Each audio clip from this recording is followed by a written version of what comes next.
kita ini ya mohon maaf lah kayak urusan menteri, Pak Joko, masa sih rela pakai BBM subsidi?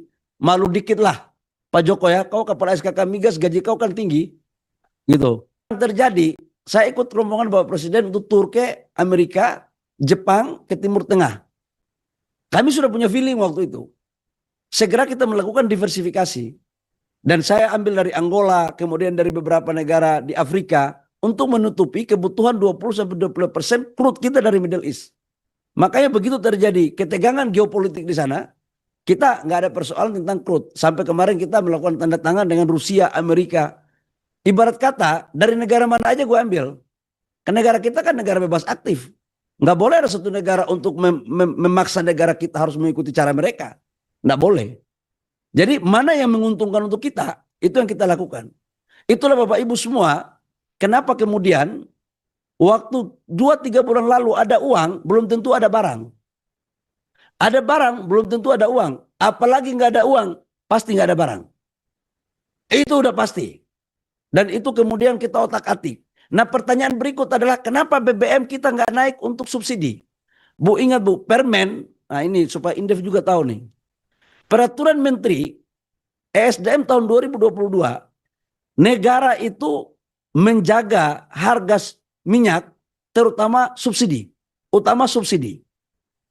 Sementara minyak-minyak atau BBM yang RON-nya bagus, 95, 98, 93, ini diberikan prioritas kepada saudara-saudara kita yang mampu. Nah, idealnya kita jaga semua, tapi kalau kondisinya memang harus ada prioritas, ya saya sebagai mantan orang miskin, saya akan bela saudara-saudara saya yang senasib dengan saya di saat dulu. Yang kaya-kaya.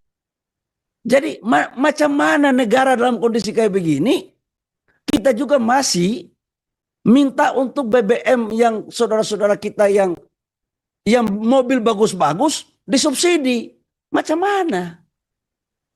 Nah untuk transportasi trek, untuk logistik, angkutan plat kuning, mobilnya yang menengah ke bawah, itu semua minyaknya disubsidi. Minyaknya semua disubsidi. Nah saya mau sampaikan, subsidi kita terhadap BBM dengan asumsi ICP $70, itu kurang lebih sekitar hampir 200 triliun subsidi kita.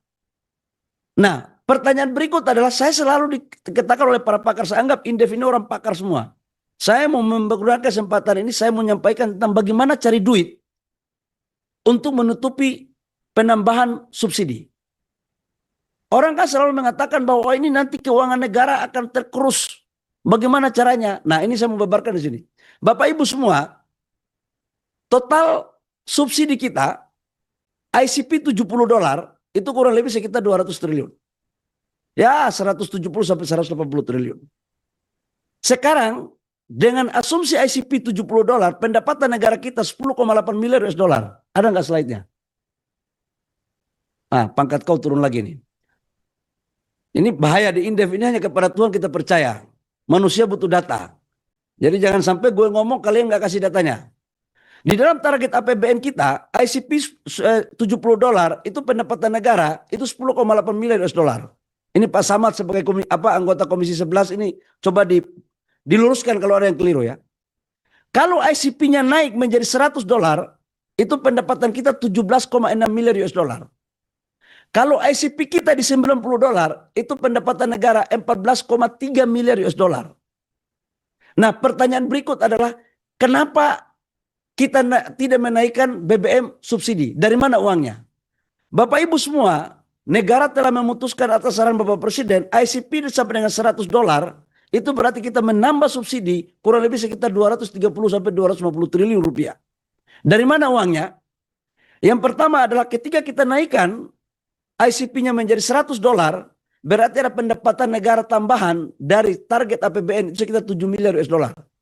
Kalau 7 miliar US dollar kali 17.500, itu berarti sekitar 120 sampai 125 triliun.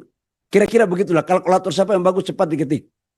Nah, itu artinya apa? Dari 250T, kita sudah dapat 50% dari peningkatan pendapatan lifting. Kemudian saya putar otak lagi, bagaimana cara mendapatkan pendapatan tambahan? Kita naikkan beberapa royalti daripada tambang. Kita naikkan royalti nikel, kita naikkan royalti batu bara dan beberapa sektor lain. Itu kita bisa dapat uang sekitar 30 sampai 35 triliun. Jadi artinya sekitar 160 triliun rupiah dari total asumsi kenaikan daripada subsidi kita yang kurang lebih sekitar 230 sampai 250 itu sudah dapat dari sektor SDM. Sisanya baru dilakukan efisiensi. Ini sebenarnya kuncinya. Jadi